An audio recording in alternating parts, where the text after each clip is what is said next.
I'm here recording a conversation remotely with Chris Garr from The Sun Burns Bright. It's about time we had a conversation. We've been in touch for a little while, so looking forward to learning a bit more about you.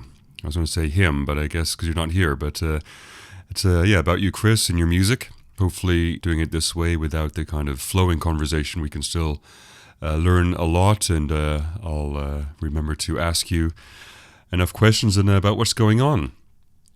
So I guess we can start by asking where you are now and where have you come from, because you've been moving around a little bit. So just to explain a little bit of your journey. Hey Graham, thanks for inviting me on the show. Where am I now? I'm in Vancouver, Washington, United States, but I'm originally from Birmingham, England. Perhaps I'm asking these questions the wrong way round, and I'll be getting on to the origins of your music, but with these recent travels and where you've been living and kind of the adventures you've been having around it, have there been any influences from each of these places that have influenced your music? Any things you've been learning at each of these jumps, as it were? Actually, the biggest inspiration for me was actually moving to Portland, Oregon. Don't get me wrong, England is a beautiful place, but for a very large portion of that, I've only ever seen like my home city, which is in Birmingham. Post-rock and ambient music is very atmospheric, and because of that, England for me was never really, it never really gave me that feeling of, like, in one way it inspired me because it gave me that drive to, like, for lack of a better word, escape, if you will. But no, Portland, Oregon and the area I'm residing in is absolutely beautiful. It's very rural, lots of trees and lakes and rivers. And there are a few spots like Multnomah Falls and Molten Falls that are my version of paradise, to be honest. Very serene, very relaxing. You will always find inspiration here, so it's just perfect for me. What was the music you enjoyed when you were growing up? What was the first music that inspired you? Well, growing up, I was surrounded by my parents' music, so it was everything from Neil Diamond to Gene Pitney to Buddy Holly to Roy Orbison to Elton John, Elvis Presley, the Walker Brothers, Nick Cave, Nick Drake. It's ABBA. It's a long list, but the actual bands that I listen to now, as of right now, because of the genre that are playing, it's everything from Mogwai to This Patch of Sky, Explosions in the Sky, This Will Destroy You, Godspeed You, Black Emperor, Jesu, Russian Circles, Pelican, Man Mountain, My Bloody Valentine, Holy Thorn, Tides from Nebula, Hammock. Again, the list is endless. A lot of music. So, who have been the guitarist or any musician in particular that have really inspired you, that you really enjoy?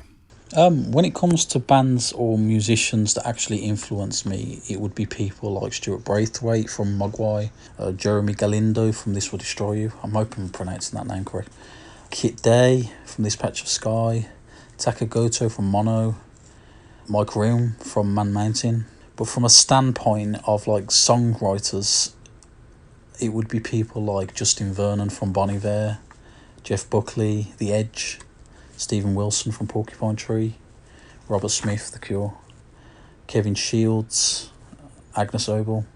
Again, the list is endless. So, as you developed your musical skills, have you played in many bands? And from that, what inspired you to create music on your own? Well, here's the funny thing. I've never actually been in a band. I've been in band situations where I've auditioned and stuff, but I've never actually performed live. The area that I grew up in there weren't many opportunities to do the band thing. I eventually came to the realisation and the conclusion that, these songs are just sitting here. I need to do something with them, so I decided to just go solo, at least for now. And it does come with its pros and its cons. The pros being you get creative control, but yeah, it does take a lot to let someone else step into your personal space, so to speak. But the cons, when it comes to actually taking your music that you've written, it's like when you have to go on the road, it's finding a band, I do hope that one day I'll do a show here and there. I would absolutely love to play like Dunkfest or Postfest. One thing I love about post-rock music are the wonderful album names and song titles.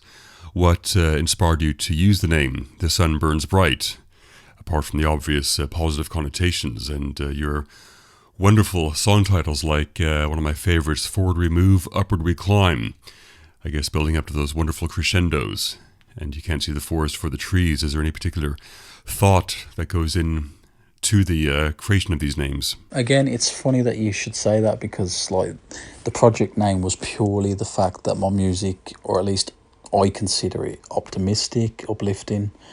As for the song titles, my general rule has always been, if the song title should sound uplifting or positive, then it's usually in major keys. Bit of music theory thrown in there. If the song is melancholy, then it's usually minor keys. My songs usually have a different mood throughout the song, so it's really just a mix. I mean, I can give you the meanings of each song if you'd like. The Glass Is Always Full is about me wanting to see both sides of a story. You know, some people see the glass is half empty, some people say that the glass is half full. I personally would like to believe that it's full all the time. You know, some people are optimistic, some people are pessimistic. I live my life neutrally. Being open-minded is key, I guess. Yeah, I like to try to see the beauty in all things, not one or the other. And yeah, footprints. It's about the things that we leave behind everywhere we go. Everyone leaves their mark on this world in some way or another, so I guess it's about leaving a legacy, whether you know it or not. That's kind of what I was going for. With Never Departing Shadow, it's about things that I find hard to let go of, whether it be past mistakes, things I should have done or said, and things that I would have done differently given another chance, you know. Forward we move, upward we climb.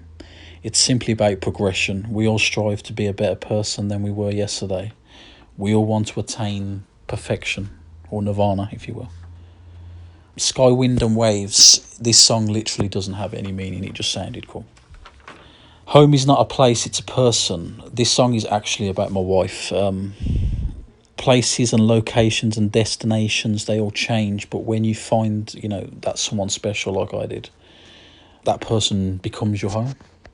So, yeah. You can't see the forest for the trees. This song is actually like, it's kind of like having tunnel vision. Things get complicated and complex in life, and we, or I especially, sometimes find it hard to see the bigger picture. There's a light at the end of the tunnel, it's just complications that cloud our perspective, you know. And then Silhouette in the Shade, the same as Sky, Wind and Waves. This was just another title that stood out to me. One of the things I talk about on this show when I play post-rock music, apart from, of course, play examples, is to describe it, really. How do you describe post-rock music? For me, it seems like a modern way of describing progressive rock. But there's so many bridges and influences that kind of blend, which is quite common these days in different types of music. There's no longer kind of single pigeonholes. For example, with your music and your wonderful guitar crescendos, it almost reminds me of black metal. And then you have songs that have vocals and some that don't. And there's wonderful builds that could be ambient as well. So how do you describe it? And then, you know, in terms of your music as well? To be honest, I think you described post-rock pretty well. For me personally, post-rock is like cinematic, it's epic, it's unorthodox. I mean, this is a bit weird, but it's almost modern-day classical music in the sense that it's like you're relying on the music rather than words. I've heard someone say that it's end-of-the-world music, which sounds funny, but it actually kind of is. It's music that communicates without relying on words. It's unique in that it has offshoots and subgenres that it's hard to pin down in one style of music. So yeah, it's very different from the norm. Do you have a process for your writing and creation? For example, with music with lyrics, often people are able to really share events in their life, almost like in a cathartic way, to, you know, describe certain emotions, things we've gone through, to share it. Is there a way in instrumental music for you that you're able to do this, or what do you touch on to create your music? Well, for me personally, my process for writing music is pretty straightforward, to be honest. I usually listen to a lot of bands that inspire me, and there are a lot. And from there, I think there has to be a theme or a vibe I want for a specific song, and I usually write in the style of said band. For example, if I want to write something more ambient, I look at bands like Hammock, Slow Meadow. Yeah, so if I'm looking for more of a slow build type of song with a massive climactic outro, I look more towards bands like This Will Destroy You, Early This Patch of Sky, Explosions in the Sky, Paint the Sky Red, etc. You've been having these adventures with where you've been living and moving to, and with your wife. How do you balance your time between, spending time with her, all these movements, and your work as well, with creating this music? Well, luckily for me, my wife is super supportive, so she understands the whole situation, She understands how important it is for me, so in that regard, I'm truly blessed and thankful for that. But outside of that, it is purely just anytime I can sit down with my guitar, because I'm always writing, Just like anything, it's all about balance and compromise. So you've been able to create a new album. Would you like to tell us about it? Its creation and the journey from your previous album. Yeah, well, the new album is called Longing for a Place Yet to Be Seen. And I actually started writing this new album as my debut was just being released. The new album is very different from the last in that it feels more grown up, I guess. Or at least I think it does. The debut was me finding my feet and trying to figure out what direction I wanted to go in. This time around, it came very natural for me. This album also features things that were actually a last-minute thought, but looking and listening back, I realised they were meant to be there. And the album would have been incomplete without them, It features like upright bass, cello, piano, glockenspiel, and a few other things, which is really unlike me. One thing I love about all the genres I enjoy is that how much the artists support each other. And what I love about you and your Facebook page is that you're always keeping up and all the other post-rock bands and artists and supporting them and really being passionate about their music. Is that something you enjoy, and do you find that vibe? And do you know many other bands, and do you kind of vibe off each other and check each other out and enjoy the feedback with each other? Well, thank you. I'm glad you can see that. I really do enjoy supporting and promoting other bands. I love giving relatively unknown bands the exposure they rightfully deserve because, well, it just makes me feel good. Because one mention about a band can actually change things overnight for them. And the post-rock community being as tight-knit like it is, it really makes it all that more easier. Another way that artists have to be creative these days is in their marketing and earning a living out of it. It's great now, though, that there are these platforms where bands can sell their own music and merchandise to be able to get an income that way. Have you found that really useful? As, of course, I've discovered your music through the Where Post Rock Dwells YouTube channel and the Bandcamp page as well. So how can people get in touch with you? And will you be creating, like, say, for example, vinyl records again?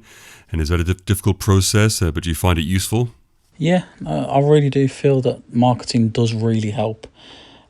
In the modern age, you would think that YouTube would be the death of music, but in my case and in the majority of bands that play in the type of music that I do, it's really helped a lot. Like channels like Where Post Rock Dwells, for example, the exposure to post rock and ambient and post metal, it's gotten larger every day just through that channel. And as for how people can reach me, they can reach me on Bandcamp, Facebook, Instagram, and YouTube.